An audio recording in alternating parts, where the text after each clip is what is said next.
Supposed to have a guest on tonight, but they're not here. Good afternoon, good evening, everyone. Eastern Outdoors. I forgot what we were doing here for a second. Eastern Outdoors, Tuesday Night Live. We're coming at you again right after Youth Weekend is over. Mike has a fancy old cup right there. What kind of cup is that? Show it again, Mike. Hey, that's the Sixth Sense inspired.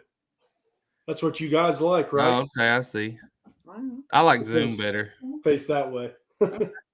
Oh, it's a smaller. Is it smaller? Yeah, it is. This one's a smaller one. Yeah. Jimmy Carroll is here. I think Jimmy Carroll was first. Good evening, Jimmy. Glad you're here, my friend. You all just missed it. Mike was getting down on a Eastern Outdoors. There I am. Mike was getting down on a mouth call here. So if you are a turkey hunter and you got your calls nearby, we'll invite you on. You can come on and show us what you got. Strut your stuff. Come on in. Done. Colton Tackett. Hi, my dad should be joining. Colton, are you the one that won the shotgun this weekend? Congratulations. If you're not, congratulations to your brother. That's Bub's son. Nice. Gordy says hello from Ohio. Hey, Gordy, glad you're here. Eddie Endicott says hello there. Yes, I guess Colton won the shotgun. 20 gauge. That's all I remember. Nice shotgun. Camo. And Bub says yes, too. All right, let's see here. Who else we got? Mike is ready to go. He's pretty upset over all these Jakes that's been killed. I'm not upset. Mike, I should publish the text, the tirade Mike went on about killing Jakes. I'm just kidding. Billy Barnett is here. That's not just Billy Barnett, guys. When you refer to Billy Barnett, you are supposed to say United States Super Slam champion Billy Barnett. It's not just Billy Barnett anymore, or Mr. Barnett, or Bill, or William. It is United States Super Slam turkey champion Billy That's Barnett. Awesome. Incredible. Colton missed a Jake Saturday. Well, maybe that new shotgun will help him next time. Let's see. Good evening from Piner. Now, if you're watching this from the Facebook group, the Kentucky Outdoors group, we can see all your comments. We cannot see who you are. It just says Facebook user. And I'm having a hard time figuring out where Piner is. Piner, Kentucky. It's just right down the road from me, my friend. Oh, Piner. That sounds like an Eastern Kentucky one. It sounds like it should be like Pino, but we call it Piner. That's what we do. Let's see. Billy says, appreciate you guys. Billy, your post has reached over 200,000 people. You are the talk of the town, my friend. It's incredible. Yes, sir. When it comes to our Facebook page. Yeah, let's Gordy says congrats on the slam. Let's congratulate Billy. I'm guessing, Billy, you're back in Kentucky or maybe in California. I don't know. I will order me a few. Somebody said I'll order me a few. Ready to bust some heads. Let's see. Gary says, hey, guys, good evening. Good evening, Gary. Of course, as always, we got some names on here that I don't know. Let us know where you're watching from. We know that one guy is from Piner. Don't know where Billy's watching from. Doug Clayton is in Piner. That's who it is. Okay. I figured it was Doug. Yep, that's where Doug lives. Josh, if you shared this, I'm going to share this. I'm literally live. I'm looking down right now as I'm sharing it. You know, we're going to be talking nothing but turkey hunting. And if anybody gets pumped up about anything, it's chasing Tom around in the woods. So I'm sharing it, trying to get everybody up so we can get questions going and just talk turkeys, man, because I'm pretty pumped. I'm just going to say on mine, turkey hunting season is here. It pretty much is. Isn't it, Mike? It's ready. We're just taking a week break. Where you are. It pretty much is here. Let's see. Write a post. Hey, guys, you know what? If you have friends that like to talk about turkey hunting, why don't you go ahead and share it on your post, too? I'll give you some advice. If you write a little message at the top, most people tend to see it more. And my message was turkey hunting season is here. Bam. Shared it on my page. Marty Spears is watching. Thanks, Marty. Mountainside Outdoors from West Virginia. Gordy in Ohio is 10 days from starting the 22nd hunting for the week. Jonathan Gabbard is here. Thanks, Jonathan. Billy says he's getting on a plane in 10 minutes headed home. Billy, So when you they turn say with Billy? turn it on airplane mode, just sneak it back on so you can watch us. It won't cause any problems. Tony is here from Harold, Kentucky. I don't think I've heard of Harold, Kentucky. Where's Harold, Kentucky? I'm typing it in. Floyd County. All right, I think that's where Bub is too. Floyd County. WO is here. Hey, WO, you been catching any fish, my friend? I still got Gary up there. Fishing's getting good right now, man. It's getting good. I'm gonna go next week after. So next week we're having warm days, some rain. I'm getting after the white bass next Thursday. I'm going. Nice. We'll see how it goes. I'm going to the Dix River, and if you watched our show a few weeks ago with Josh Massengale, Dix River is one of the best spots to go in Kentucky. Someone said, "Where is the best public land hunting in Kentucky?" If you're in the comments and you don't care to share. I'm not asking you to drop a pin, guys, so relax. But if you don't care to share a couple of hunting land or public land WMAs that you like to hunt with Aaron, let him know. Aaron, I would say if I was turkey hunting public land,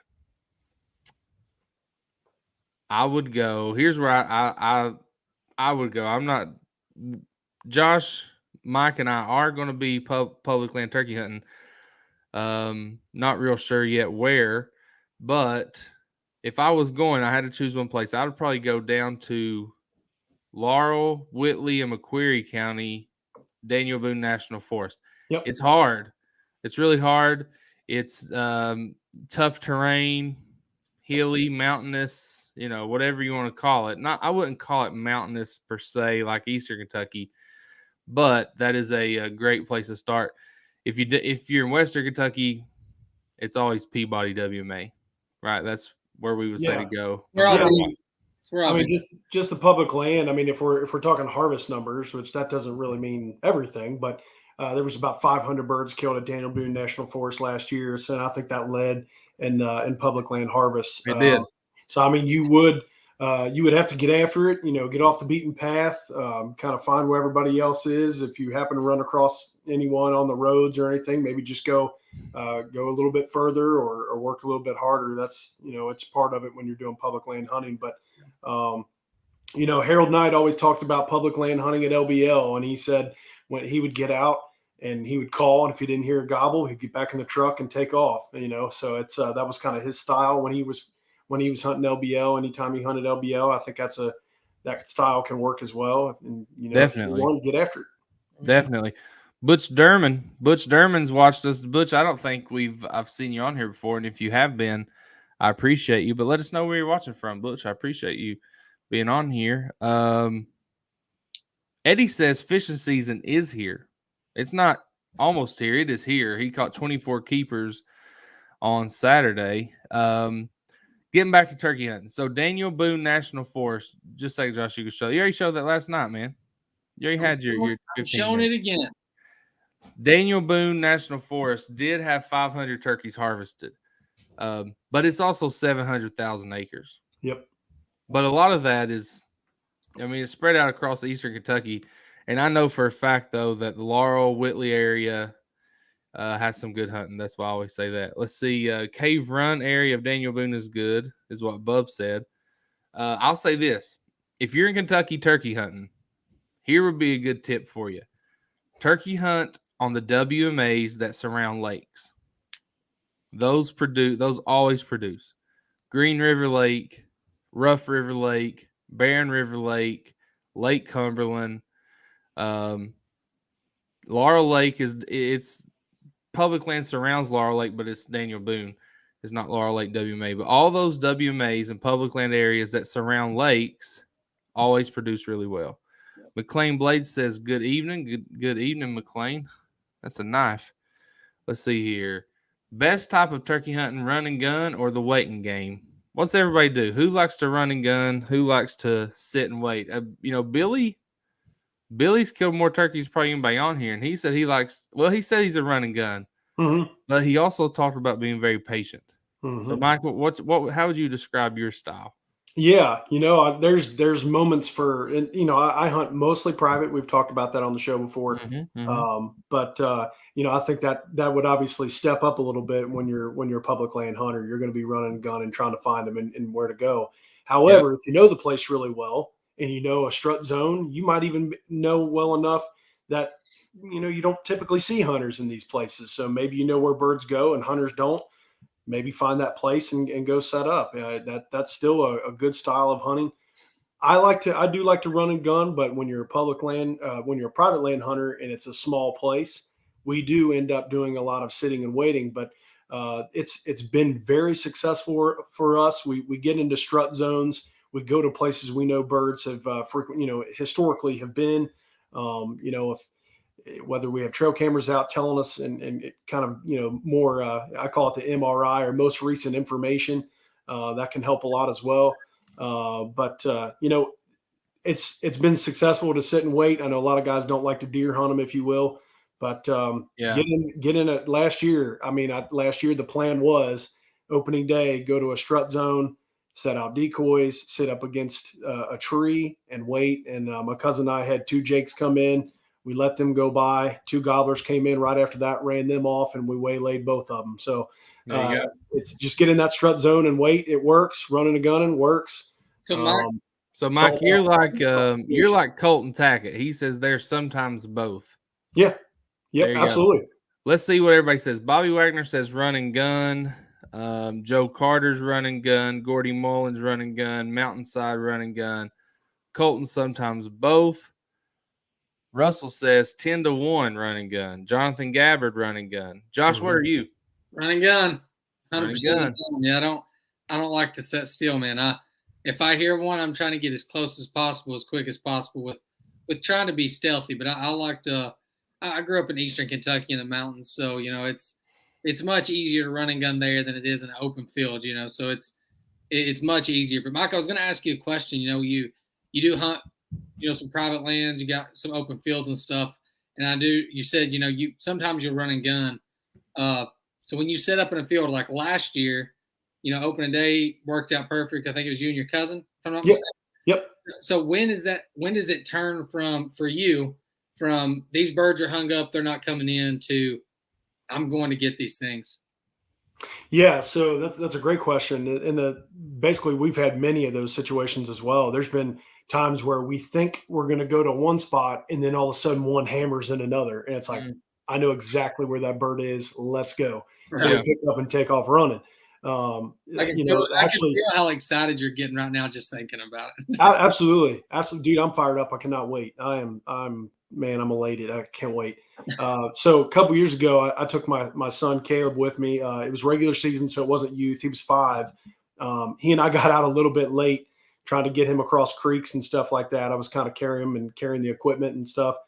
But we got to a certain point. It was about 7:15 in the morning. We're walking to one area, and a gobbler gobbles up on the top of a ridge.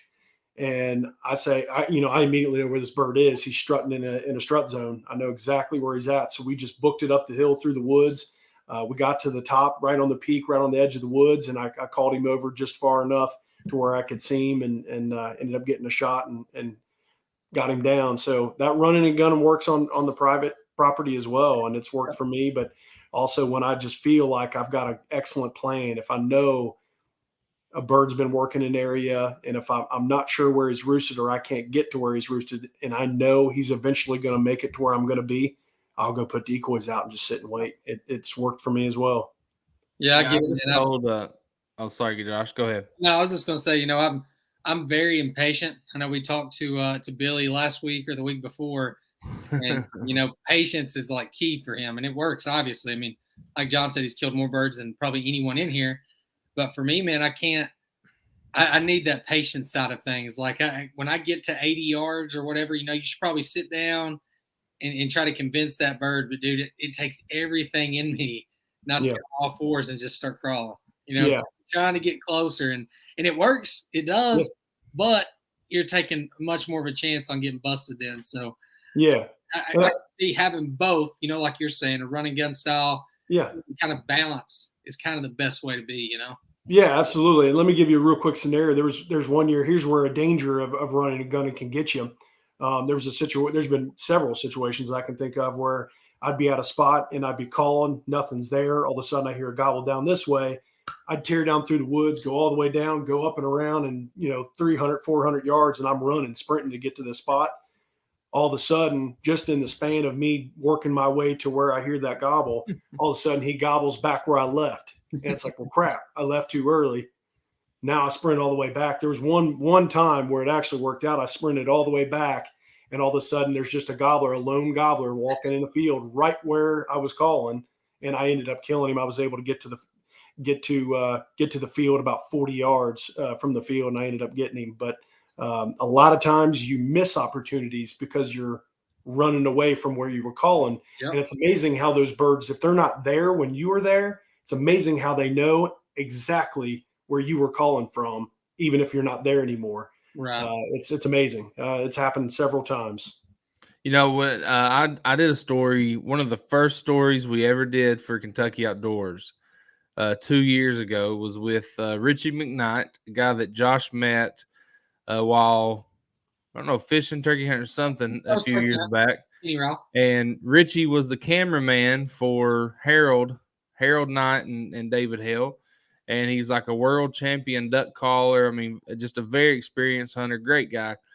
And I need to actually republish this story, but it was, do's and don'ts of public land hunting. So, Mike, could you go find that on our website and post the link in the comments? But the do's and don'ts of public land hunting, and two things that I remember from that story is one, Richie talked about how people call way too much. They call way too much. You'll have, guys have an owl call, a crow call, mouth call, coyote call, a box call, and a slate call. They'll be using every one of them out there trying to hear a turkey, and they overcall. But the other thing he said was sit down and shut up. Because he said that, especially on public land, I'm talking about public land, you got so many people running and gunning. If you just sit down and wait, those birds know where you are. They heard you the first time, and usually they'll circle back around. He said he's seen a bird at 10 a.m. and he's chased it and whatnot and come back at 3, and that bird's made it back to that same place he was in. So it's amazing. I have a hard time doing that. I have a hard time sitting still deer hunting, let alone turkey hunting. And so, for me, Mike and I went with Hurley Combs last year, and we're going again this year. So excited about that. Oh, I was going to say, Brad Atwood's on here, and he's from Michigan, and their season doesn't start till May 7th. Man, that would be driving me crazy. I guess they're used to it. They've been doing it all their lives, but golly, we're 2 weeks away, less than 2 weeks away, and Brad's like, well, boys, I still got a month left. That's tough. I wonder how long their deer season goes. Brad also said he just posted a new turkey hunt on his YouTube channel, The Wild Game Pursuit. So I put that up there. Check out, if you're watching on YouTube, go check out Brad's channel when our live is over. And if you're not, you can just go there now while you're still watching us. But last year when we were with Hurley and we were in the mountains and we had got on this gobbler and we thought we had pinpointed him. And it was like, I don't know if cat and mouse is the right way to say it. Yep. But we drove on one side of the ridge. We would hear him gobble. And we'd drive over to the other side to the side of the ridge we thought he was on and try to get after him. And then we'd hear the gobble on the other side. And we went back and forth like this a few times. And he, I don't know what happened. We spooked a hen and it flew off. And we thought, well, this, it's over. Let's go back to the camper. And we were sitting there at the side-by-side talking, and we hear it gobble right where we just left from. So we just stopped mid-conversation, stared at each other like, let's go. Hop back in the side-by-side, drive over there, and we get probably 50 yards. We're on a logging road. We dive down in the bushes. I've been holding my gun up for 2 hours, it seemed like, waiting on this gobbler to come up. And It probably gets 50 yards from us. We can't see it because it's around the bend of the logging road. But then a hen comes up, and that hen just makes her way just so pleasantly to that tom up the hill, and they just go off together. That's so frustrating. That was Just so disappeared on frustrating. you. The what? I said just disappeared on you. Just well, you could still hear. So he was gobbling like 50 yards away, and then the next time you heard him gobble, it felt like he was 100, and then 200, and then they just went off into the sunset, literally. I see Jimmy Carroll said he's going to miss this season with a medical concern, but I will be good for deer season. Jimmy, we'll have you in our prayers, man. Absolutely. Yes, absolutely, Jimmy. Praying for you, Jimmy's Jimmy. that guy. Jimmy's one of the OGs on here. He's been here for a long time, man. Absolutely. We got you, Jim. Let's see. Josh Wilson says he's still looking for his first bird. Bub says stay at it. I can only see half of Josh's message. Josh, I got to ask They're you. gonna make it happen. Just quick question for you. If a Jake pops up on opening day, are you gonna shoot it? This is a good question. Are you? Jake is so. If you don't know, a Jake is a 1-year-old bird. 1-year-old, brand new. It'd be like shooting a spike, right? And it's controversial to shoot a Jake. And so we had a post today about it. 400 Jakes were killed over the weekend. 400 Jakes, not boys or men called Jake, turkeys, right? 1-year-old turkeys, they were killed. And that was 28% of the turkeys that were harvested during Youth Weekend. Last year, 3,000 Jakes were killed in Kentucky, which was just about 10% of the total harvest. So Mike and I have been talking about it back and forth, and on the Fistful of Dirt podcast, if you saw our post today, you know what I'm talking about. The Fistful of Dirt podcast with Cuz Strickland. He's the host. He had Harold Knight on there. I mean, these are two turkey legends, right? Absolutely. Two turkey legends, like Hall of Fame turkey hunters. And they both said that if they're taking a young person or a new hunter, particularly a young new hunter, out, they tell them, you got one Jake in you, right? For your lifetime, you get one Jake. So if you see a Jake and you want to shoot it, you go ahead and shoot the Jake. But after that Jake, it's over. You're not shooting any more Jakes. You're going after gobblers, longbeards from now on. And so I think that's a great way of looking at it. Now, I think Cuz told his 5-year-old grandson, all right, boy, you killed a Jake. No more. You know, if my 5-year-old killed a Jake and then when he turned 6, 7, 8, and there's another Jake come out, I'd probably let him or her. I got daughters. Why am I saying him? And, but yeah, what do you guys think? Do you think, Josh says no, he's holding out for a long beard. I'm cool with that. I get it. But if Josh would have said, you know what, for the first one, just to get that monkey off the back, I'll shoot a Jake. I respect that too. Yeah, absolutely. There's something about breaking through that barrier of just getting that first one. Let's see. Pete says his first bird, R.I.P. poor Jake. Gordy said, let the kids decide. I understand. I would too. Hey, listen, it was cold this youth weekend, like 28, 29 degrees when you first got out there. You're making those little kids sit out in the cold. If a Jake pops up, fire away. That's what I say. Yep. Let's see. Bub says if it comes in strutting and gobbling, I'm busting it. Now, is that for you, Bub, or is that for you and your kids, or is that just a general rule? And I'm okay with either. So many Jakes have made passionate turkey hunters. Love that quote. That's a great quote, Pete. Yeah, it is. Let's see. Have to keep the youth interested. Totally agree. So I guess the drawing line here is, and Mike, I guess, you probably fall this way too. You agree with Cuz and Harold, but personally now, and I don't know. I mean, I guess you're okay talking about this. You did not want your son to kill a Jake though, but he's killed a turkey before, right? He has not killed a turkey before. He's not killed one. You killed a turkey with his gun.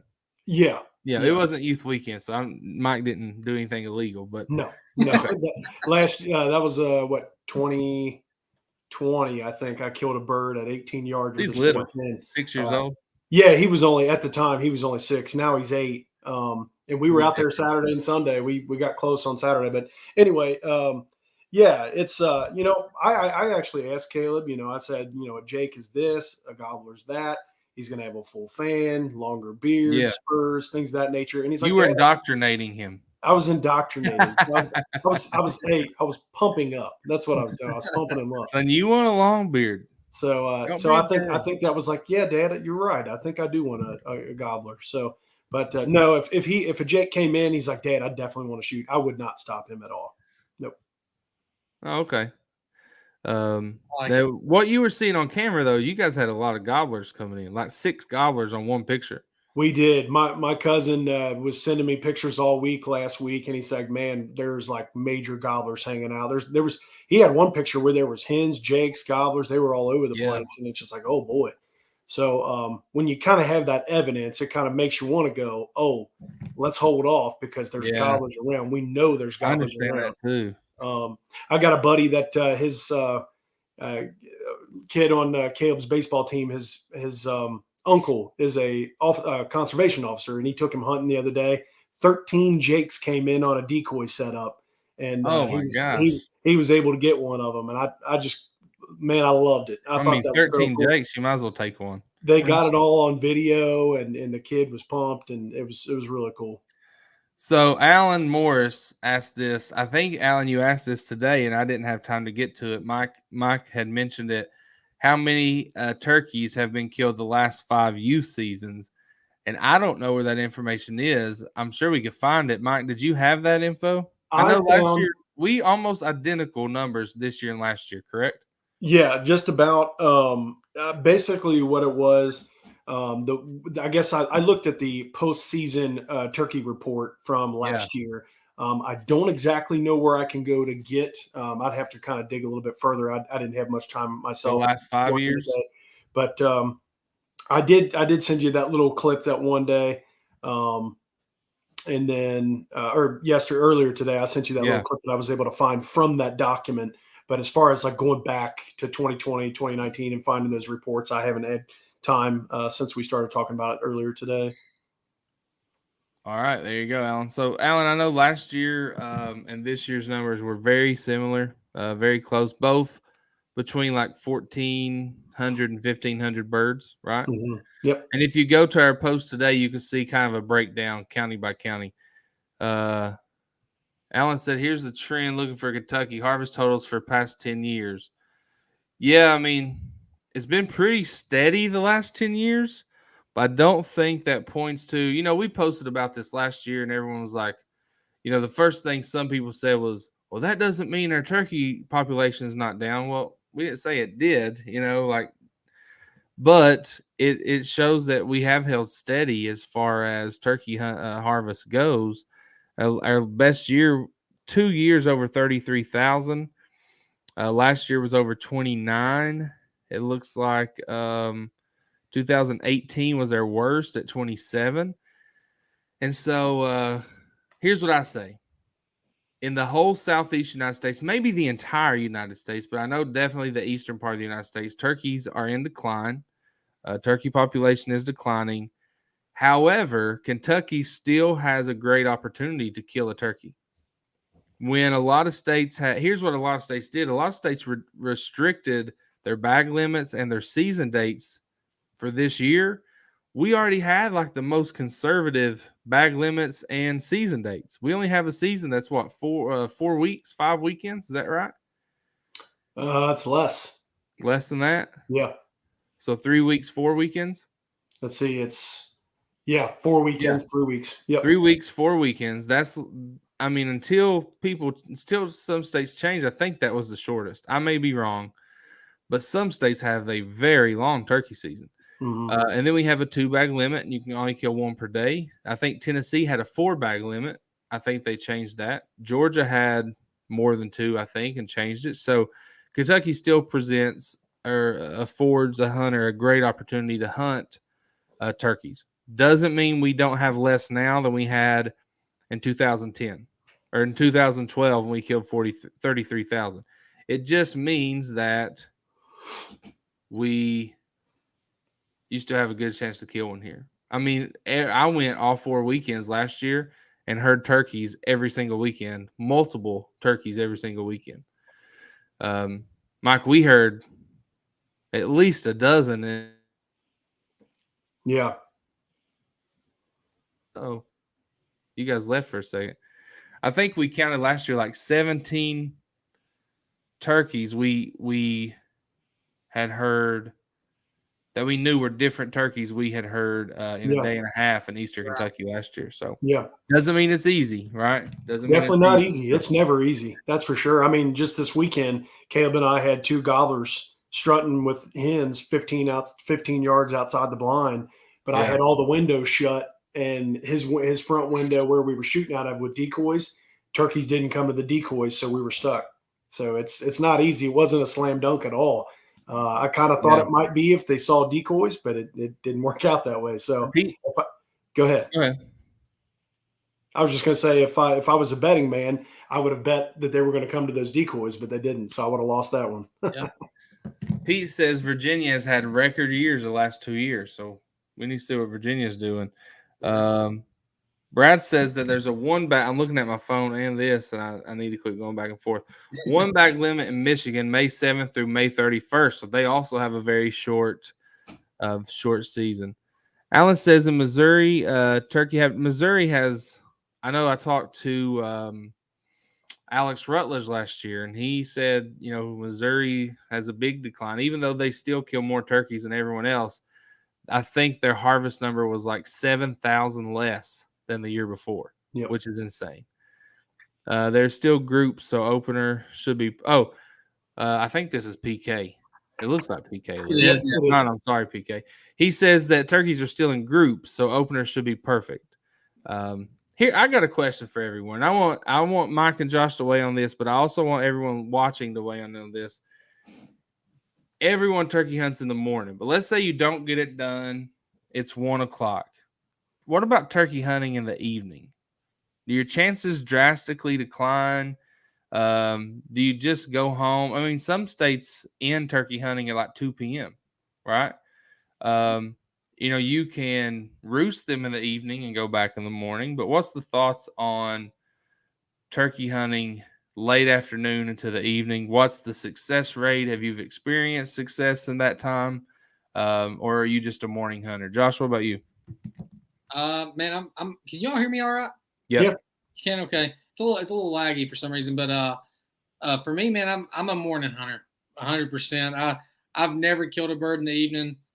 I can rarely get one to gobble in the evening. I don't know what it is. For me personally, it declines big time. If I've not killed a bird by like 1 o'clock, I know there's a pretty good chance I'm probably not getting one that day, but I'm still hunting. Like, I'm not leaving the woods. I may go back to the truck, eat lunch, and then I'm back out in the woods, just like I think me and John hunted Peabody last year, and we stayed all day. We didn't leave till dark. And I mean, I'm going to stay out there and try, but for me, I'm a morning guy, man. It seems like morning time, when you get out there, you find that high point.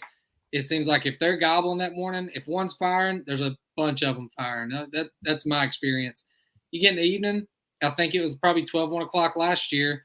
Me and John made it to a high point, sat down. I called once, and literally right over the ridge, I mean, on a straight line, we're talking probably 70 yards. I called one time, and this thing hammers. We just sat down where we was at, waited, and this bird was gone. He was just going like that. So that's fun though. In the evening time, I'm not a big evening hunter guy, but I will. I use the evenings more to roost them for the next morning. Russell says 11 to 2 is a really good time.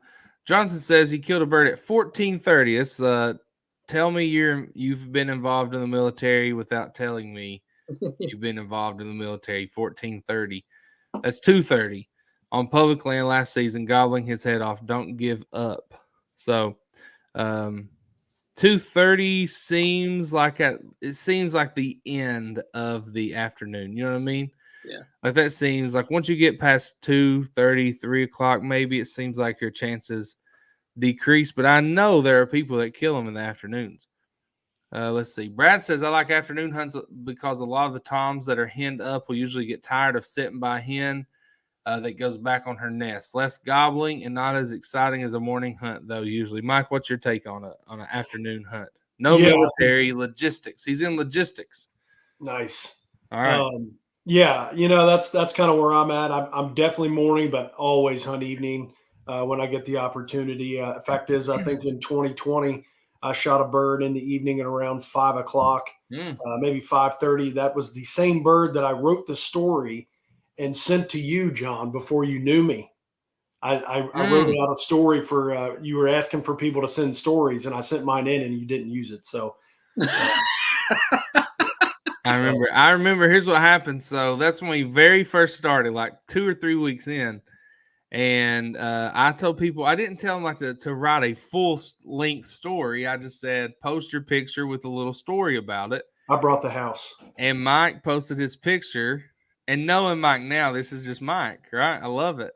Mike posted a picture and wrote a book. And I was like, I ain't reading all that. And I went to the next one. And then, it worked out. Mike's my guy now. Yeah. John So anyway, we kill more in the afternoon all the way up to roost time. So. Yeah. I'll tell you what, the window I absolutely love is like 9, 10, 11, and 12. I think that is a huge – I don't know how many birds I've killed where they've left the hens, gone into the woods. I hit a hot box call. I have a Primos hot box that I've used in the past, and it's high-pitched. And if there's a gobbler that's alone or he just left hens, all of a sudden he gets fired up. Dude, I don't know how many times I've had them come in on a string because of hitting that thing. They show up all of a sudden last minute. But 9, 10, 11, 12, and I've killed a couple birds in the afternoon and evening. But definitely morning is obviously the action-packed time. How does a bird's behavior change from the morning to the afternoon? And then this person says he'll hunt all day if he's in a good spot. I wonder if that's Isaac. I don't know who it is, but Isaac usually watches from. I'm just trying to guess. It says Facebook user. How does the behavior of a turkey change from morning to afternoon? In the comments, let's see. Caleb says I prefer mornings, but will be in the woods anytime I can. Brent kind of asked the same question as I am. Does your calling sequences change from morning to afternoon? Yep. Bub says less aggressive. And so why? Based on the behavior of the turkey from morning to afternoon, why less aggressive? How does that change? Go. Anyone. Go. As for me, just in my experience, the do as the birds do. If they're gobbling, that means you can be a little noisier with your calling. If they're completely quiet, I think I would get into maybe calling every 30 to 45 minutes just to let a bird know you're there. Eventually, he might come in silent. Or you might just strike up one, and all of a sudden he gets fired up. Whatever happens, you might pull out a glass slate call and hit it, and all of a sudden, boom! That's the noise he wanted to hear, and that's why I carry so many calls. It's like you might pull one out, one's not working, you get another one out and hit it. All of a sudden, boom! Shot gobble. He's ready to go. All of a sudden, he starts gobbling. He's receptive. You might be able to cut that distance, or if you know he's close, he might end up coming to you. They definitely change behavior. I think gobblers will leave those hens and they'll feed in the afternoons, things of that nature. They'll kind of scrounge around, maybe go back to the woods for a little bit. Yeah. And then move from field to field. I think they do that a lot during that time. They'll go from open area to open area or transition to transition. But definitely just do as the birds do. If they're noisy in the morning, you can be a little noisier. If they're quiet, call a little bit and kind of tell them where you're at. And that might be the opportunity where you sit a little bit. You can't, if you don't know where they are, you can't hardly go run and gun, if you will. Right. That takes the running and gunning out of it a little bit. Go to a place you know where they are, sit down for a little bit, call every so often, see if you can't get one to show up. Maybe it's silent or get one fired up. All right, here. This is a perfect segue. We have 20 minutes left. Let's get out some calls. Josh, Mike, if you're watching and you want to demonstrate your calls, if you are a world champion mouth caller, box caller, maybe it's too late in your house to do this. I don't know. Josh and Mike, I guess, have already worked that out. I'll let it rip. If you're interested, if you want to come on here and show everybody your calling techniques, I will post the link in the comments, and you're free to come on and join us. All you got to do is hit the link, and it pops up on your phone or your computer or whatever, and you can join us. So Brent says, God, I wish I was that good. I'm still learning. Brent, I'm still learning too, man. I listen, I've practiced with mouth calls. I'm still not comfortable. I'm just terrible with mouth calls. So I'm going to be using just a glass call this spring. Brad says, I like running my slate call, mouth call at the same time to make it sound like two hens going back and forth. Works good. Yeah. I've seen Harold not do that on videos. Yeah, just not my repertoire yet. So Josh has his mouth call in. He's muted. I won't let me unmute. Getting warmed up. All right, let's hear it. Josh, Mike, anyone else want to come on? Here, I'll go ahead and put the link in here. You don't even have to come on. You can just come on and say hi. I have the power to kick you off at any time, so I ain't worried about that. Remember that time that crazy woman got in their chat? Yeah, I do. That was crazy, man. That was crazy. All right, you scratching your call. All right, Mike. So, Mike, tell us about that call you got right there, the Moonshiner. I wonder if anybody else has a Moonshiner call. Yeah, these aren't made anymore. It's the Nightingale Moonshiner. Harold Knight handed this to me when we got to go down and interview him last spring around late March. And this call actually helped kind of get those birds going down at when we hunted with Hurley's in Eastern Kentucky last year. And it's just a sweet sounding call.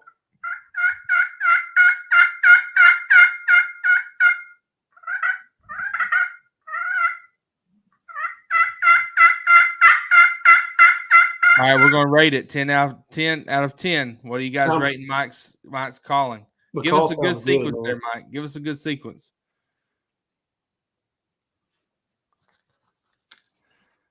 I set it down. Let me grab it. Right, go ahead. Jonathan broke his cane. All right, let's listen. A little purring. Okay.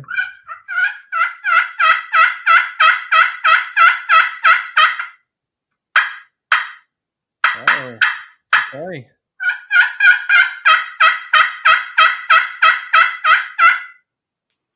All right, pretty good. Let's give him some kind of score here, guys. All right, I want to hear it. Is he last time on the mouth call, you guys were kind of hard on him, I thought. I can go mouth call. Solid 9.5. There are no perfect scores here. 9.5. I can go mouth call real quick. This one I actually made myself. And it's a little bit of a softer sound. I like to use it when the birds are close. Hold on, let's get your scores in here. Jimmy 9.5. Josh said Josh McDowell says, what are you running there, Mike? Will you show him again? Yeah, absolutely. This is the Nightingale Moonshine glass call. It's actually got a stone to kind of scratch the surface here. Yeah. So we just kind of do that, get it all scratched up.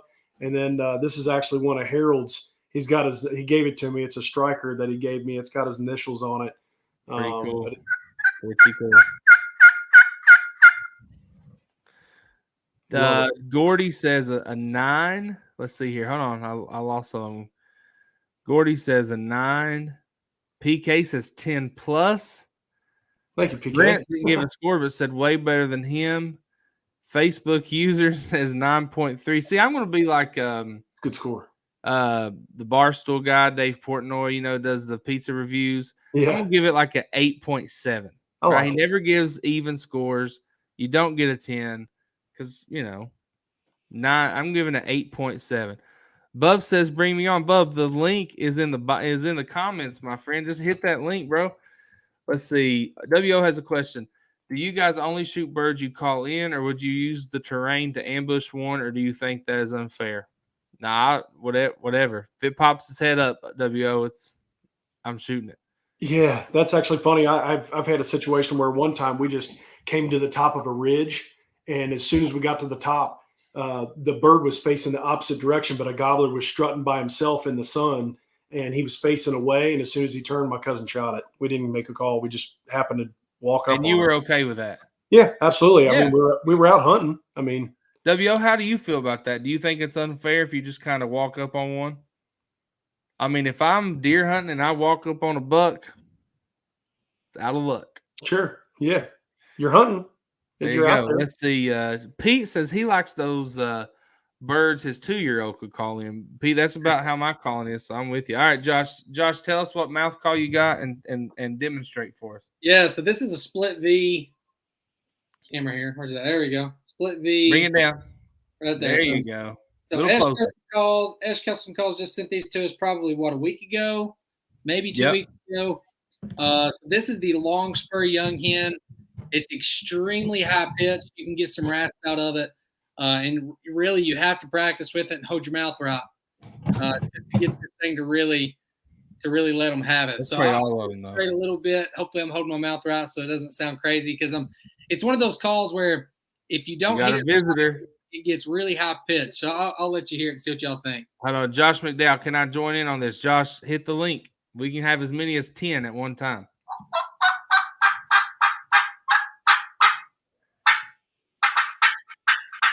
All right. Nice. Up in, bub. Michael. Love it.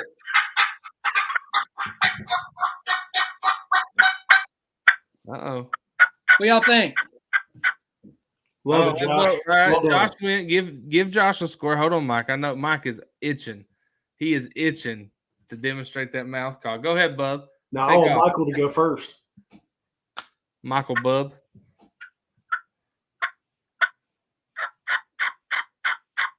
Raspy.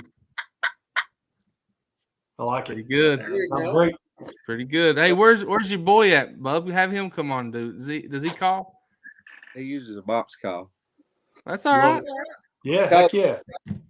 I hear we got a fifth one here. Uh-oh. All right. Yeah. Hey, Josh. Josh McDowell, Alloy calls. Josh, you make your own calls? Yeah, man. Yeah, man. We actually sit down here in a shop right now building them, man, and just clicked on Facebook just to burn a little time. But Well, we're yeah, glad you're burning it with us. that's right. That's right. But yeah, so what do you guys like? Do y'all like running glass calls? Do y'all like crystal, ceramic? What do y'all like? I'm a big I'll let crystal. these guys answer. I'm a big crystal guy myself. I love crystal calls. I bought one from David Halloran probably 10 years ago, the Crystal Mistress, and ever since I bought that call, I've loved it. I like glass too, but I'm a big crystal guy. Yeah. So my calls that guys, y'all know I'm not trying to jump on here and get a free advertisement or any of that. Dude, we don't care. It's all good. But so my calls are in an aluminum pot, Yeah. right? Very cool. So this is here's one of my normal calls. It's anodized. Yeah. So I machine them. Wait a second. So mine come out of a piece of aluminum just like this, and I machine everything out. But so normally they are anodized, but when I prototype stuff, when I'm just testing a design, I just leave them raw. Yeah. It's no Nice. Yeah. need me spending money to get them anodized if I'm just testing. But yeah.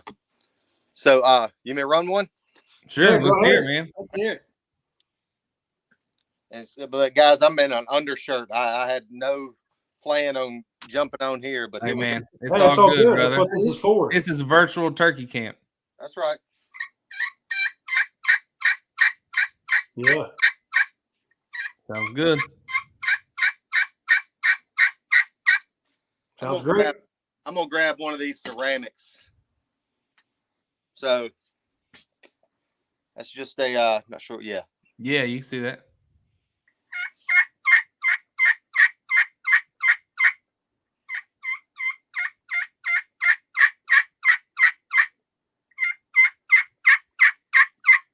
So what I do with mine, just to kind of throw a little info in here, is I try to get that real clear front side, if that makes sense. So almost like a key, but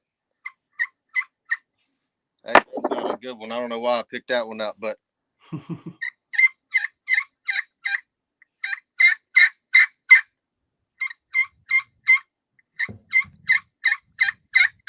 so I'm trying to get that real clear front. I have to say one thing that I'm noticing here that is super impressive is all of those turkey beards behind Mr. Michael Tackett back there. Do you see all them turkey beards back there? I didn't even notice that. Yeah. You know whose those are? Those aren't his. That's his boys. Actually have some that I haven't put on that rope yet. So He said, "What'd you say? This year will be 22 in a row." yeah, 22 Wow. successfully. You got 25 on that. So There you go. That's awesome. That's awesome. I've been at it. Too, you know. Josh, did you have something else you was going to show us? I'm going to let. Yeah, I was gonna ask Michael if does your son turkey hunt? Yes, he's actually got one on the wall here. He killed one 2 years ago. He's had a dry spell since, but Uh-oh. we got one mounted on the wall that he killed 2 years ago. Awesome. That's awesome. But yeah, so look, I got this call a little better condition now. But I normally what I try to do is the further out you go on that call, and this is pretty much any call, you know, the higher it gets, and you can get that eye clear. And if you drop down towards the center of that call, that's when you get that real yup. So so that's the good advice. You get a tone out of it. When you know, and if you break it down in its most simple form, you know, a lot of people try to put these runs together and all this stuff, but you know, I see a lot of people that just flat cannot run a call.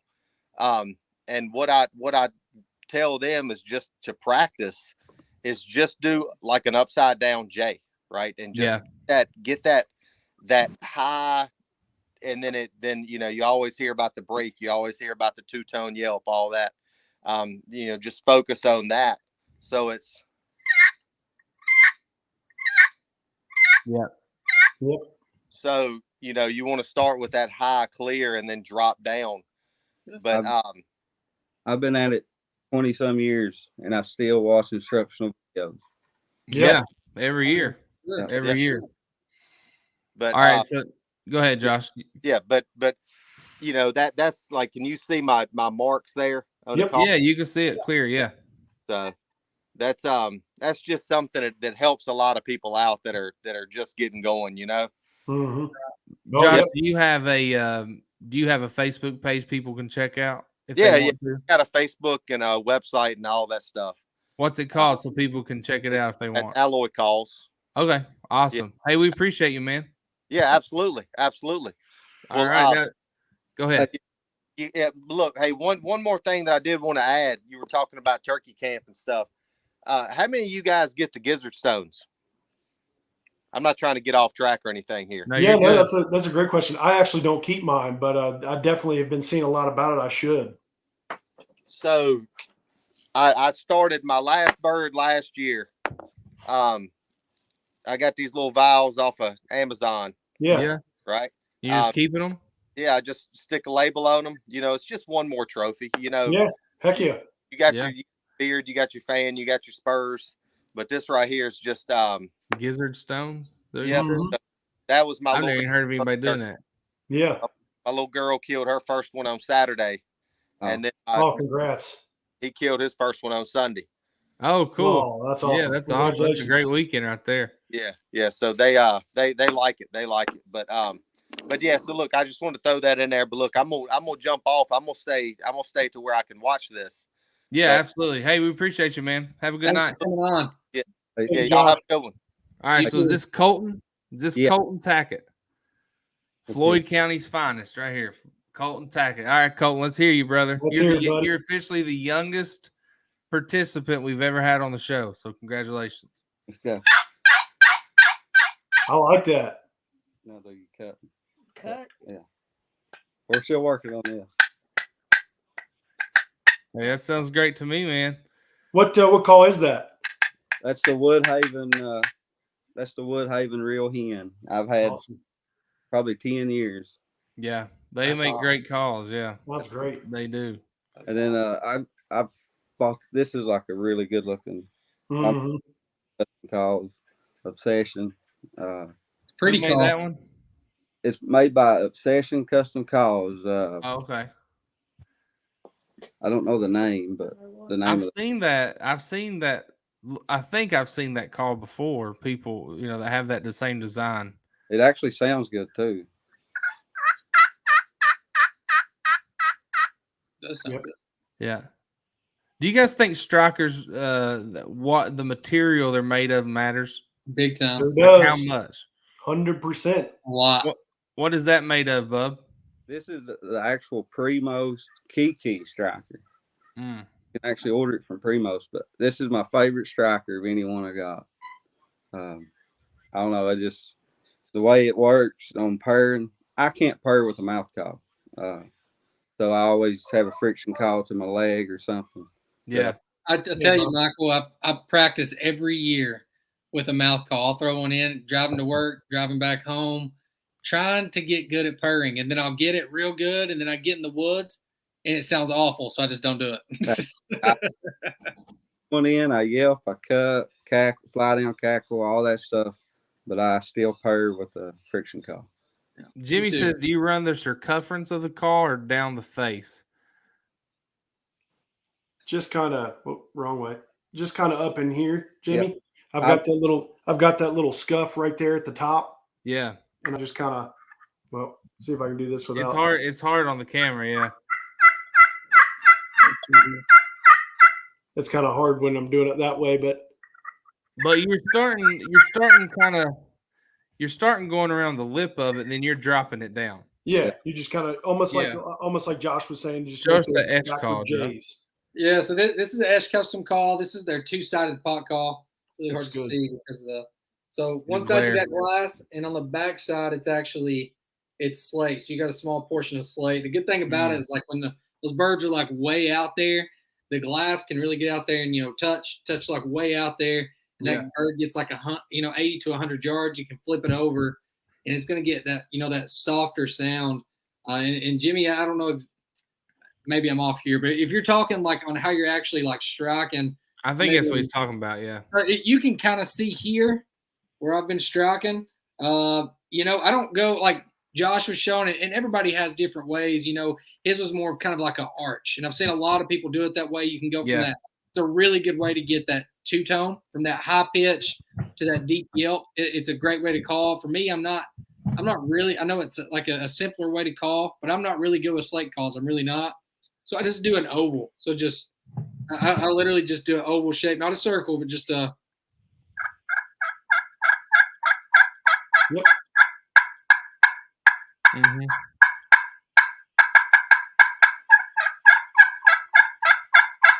So that's the slate side.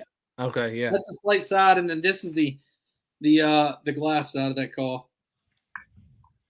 I'm terrible on the glass side.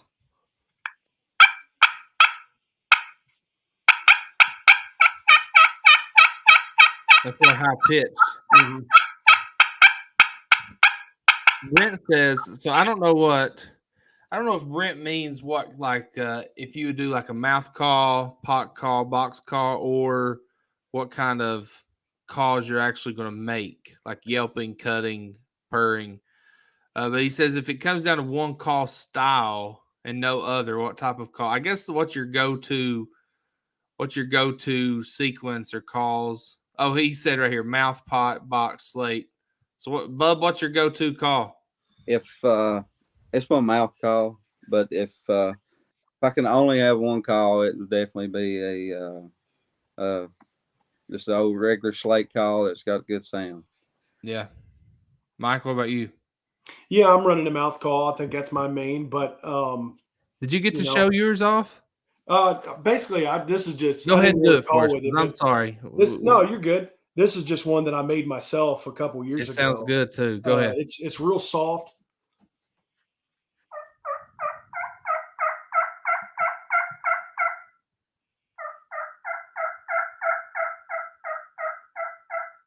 Yeah, man. So if Listen, I've got I wish that everyone watching here, we only got 29. We've been having like 70 every week except tonight. I wish everyone watching here could have seen Mike's face when we were sitting in Harold Knight's garage and he gives Mike a call and says, "Here, man, go ahead. Like, go ahead and call," in front of the guy who invented calls, basically. And Mike is, he starts off a little slow and shy, and I'm just like, dude, I can't do it. Don't hand me one. And Mike starts cutting, and Harold's looking, and Mike starts cutting. Harold goes, "Right there, that's it." And you can just see the pride. Yeah, I loved it. It was so fun. Nerves. Approval. about an hour before that, we had our truck stuck in a ditch. So it was that was a good ending to the day. We had to wake a man up that was living in a camper. Afraid we were gonna get shot. Anyway, all right, it's 10 o'clock, guys. Let's call it a night. Jimmy says 9.8 on Mike's second call. Bonus for being homemade. I think that was the Thanks, Jimmy. biggest best score of the night, except for Colton. Colton got a 10 out of 10 That's from right. everyone. So well, listen, Bub, thanks for joining us, man. Hey, you Thanks, got an Bub. open invitation anytime.